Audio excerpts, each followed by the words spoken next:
Hi and welcome to today's video, which will focus on the 4 domains of pelvic health. And I learned this concept from Dr. Ellen Heed and Kimberly Ann Johnson. And it made it so much more clear for me on my own healing journey what perspectives I need to add in and what pieces I need to work on, both physically and mentally, and it structured my whole journey in a new way, which was super helpful.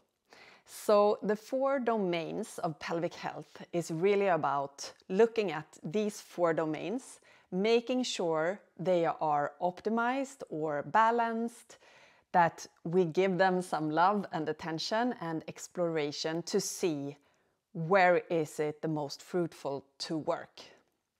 So the 4 domains are biomechanical, biochemical, trauma, and scar tissue. So these are not small topics at all. And for each domain, I will post links in this video where you can go deeper in each domain. And of course, I am going to explain what each domain means in detail. So the first one is biomechanical. Biomechanical is simply working with the posture, the breathing, making sure we're optimizing for balance. And I talk a lot about this in hypopressives, when I talk about fascia work, block therapy, and all of these tools. Of course, the breathing and to optimize that is super important. But what we also need to look at here is, for example, daily movements. So are you sitting cross-legged, like on a chair a lot? And maybe you can stop doing that and create more balance. Or are you sitting on a foot a lot? So some people, they kind of bend one leg, place the foot on the chair, and then they sit down and they have the other leg down onto the floor. Or like, could you start to brush your teeth with the opposite hand?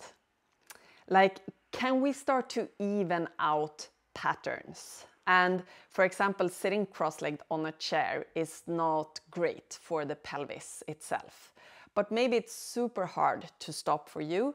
Then you can optimize for putting the other leg on top instead. So at least you even things out. And this is really important to look at your daily patterns, like how you walk. I also talk about that in another video. How you stand, how you sit. All of these movements that we do a lot during one day or 1 week or a year, I mean, it's a lot. We need to look for balance and symmetry, left and right. Always thinking about the 2 sides of the body and how we can create more balance. So that's biomechanical, and you can find a lot of videos on my channel around that to really create this good posture, a good foundation for the body to carry itself.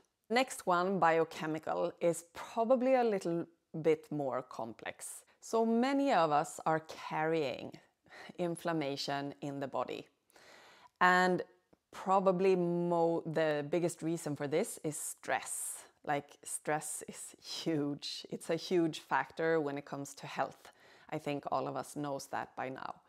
And if you add in, maybe we are eating things that trigger inflammation, like maybe you have some sort of sensitivity for gluten, or maybe you eat kind of too much sugar, that will definitely add on to the inflammation. And if the inflammation, if the sensitivity is somewhere in your gut, then it will affect the whole body. And it will move toward the weakest points in the body. So if you already have a pelvic floor problem, you probably have some kind of scar tissue in your pelvic floor. And scar tissue grows when it gets inflamed. So inflammation can trigger growth in the scar tissue. And if scar tissue grows the symptoms will be worse. So we really want to avoid inflammation. That's basically what biochemical relates to. So we want to have a look at, what we are eating, what we are putting on our skin, what light is coming through in our eyes, on our skin.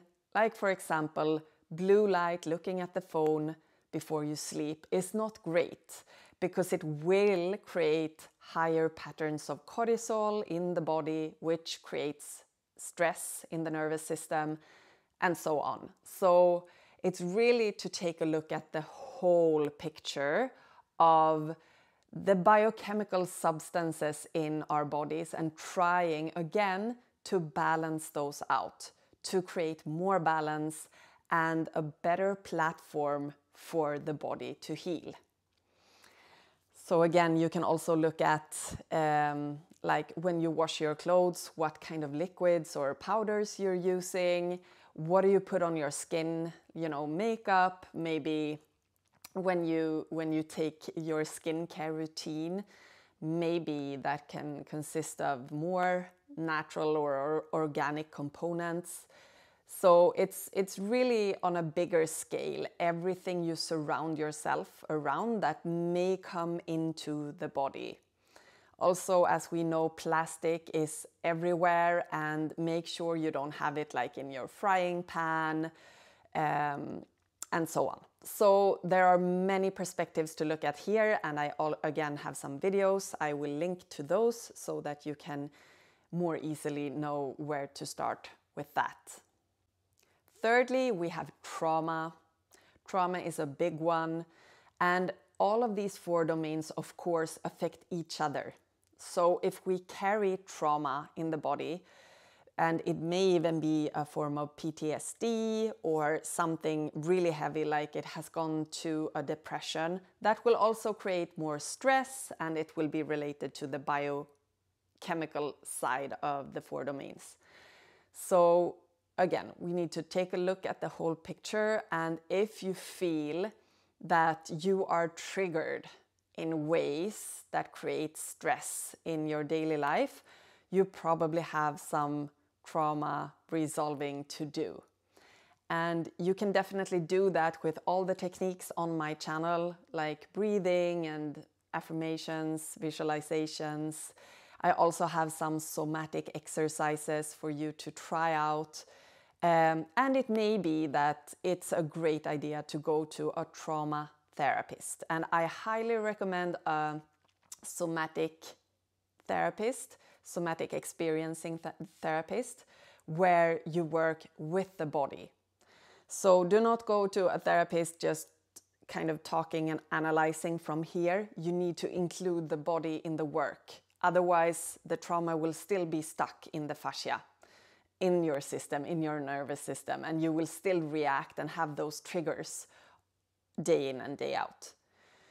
So to do trauma work is foundational for healing. Otherwise, your nervous system will never come to that place and sense of,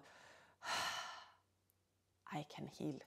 Like, I can rest. Here I am safe, I can heal, and I can start to grow from here. I'm not held down. I'm not taking myself down or keeping myself down through those habitual negative patterns that most of us have in one way or another. But if we carry them for too long, or it's been too big of a trauma event, it will really keep us down.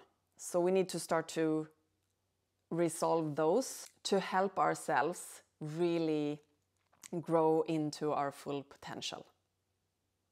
And the 4th one is scar tissue, which is related to all the other ones. So because scar tissue will create imbalance in from the biomechanical perspectives, scars will pull things out of alignment. So we need to work on the scars. Again, if you are carrying any sort of inflammation, or you are sensitive to something that you maybe eat, for example, that will directly kind of help the scar tissue to grow from that inflammatory perspective. And trauma actually can create scars. Even though the trauma is only emotional, it can actually create physical scars or adhesions. So the fascia reacts and kind of grips like this and will start to pull everything out of alignment. Not only the physical body, but the emotional and mental as well. So we need to work on the scars and adhesions in the fascia. I have many videos on how to do that on this channel. And I really hope that this video is helpful for you to kind of tick the boxes and see maybe there is a domain here that you have not explored as much and that you need to explore more. So this is really a concept for helping you clarifying the situation and what you need to do as a next step on your healing journey.